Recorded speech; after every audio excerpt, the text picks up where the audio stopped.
ntaco turi Imana itatugize kandi ntaco dufise Imana itaduhaye.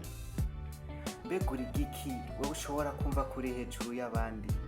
Mbega ufise iki gishobora gutuma ushira abandi musi y'ibirenge vyawe?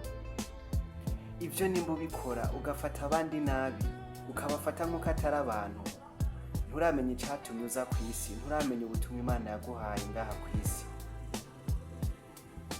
Sishobora kwishira hejuru yawe kuko sindi mwiza kugusumvya. Haba namba sindi mwiza kugusumvya. Nimba hariho ico nshoboye, hariho n'ico ntashoboye, kandi hari ivyo nshobora kugufasha n'ivyo ushobora kumfasha. Bisigura ko jewe nawe dukeneraniye, umwe wese yubaka uwundi. Ariko nivyo, abantu niko twabaye, abantu twarahindutse.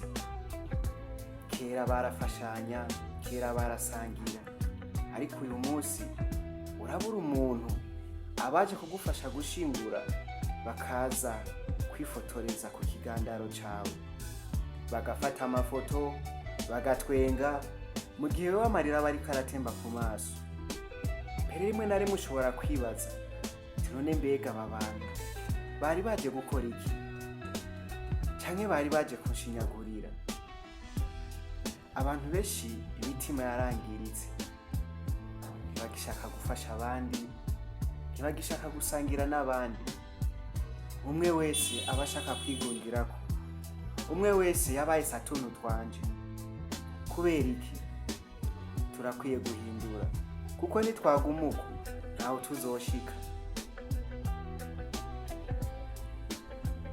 Mbega ni kuki? Ni kuki ishobora kugufata nkaguturubika ngo nuko ndagukoresha, nkagufata nabi ngo nuko ndagusumba, nkakubwira ivyo nishakiye ngo nuko uri muto? Oya, umuntu n'umuntu, kandi umuntu n'ubuntu. Kandi ukuri ni kuvuga uwukuze, kuvuga uwukuzi. Yacureka umuntu atakare agwe mu kinogo kandi ubibona ngo nuko akurengeye. Naho abakuze urashobora kumuhanura ariko ukoresheje imvugo itababaza. Ntibisigura ngo nuko ari mukuru ngo ntushobora kumuhanura. Rimwe na rimwe aba akeneye n'impanuro zawe. Kubera iki wonyiyambaza ndagufashe mu kibazo ndabishoboye nkanka kugufasha? Ahubwo hakugufasha nkaca simbira ku marezo sosiyo nkavyamamaza, nkabitangaza, nkakwandagaza, vuga ivyagushikiye. Abantu niko tumeze. Mbega ni kubera iki twabaye uko? Ni igiki caduhinduye? Birababaje cane.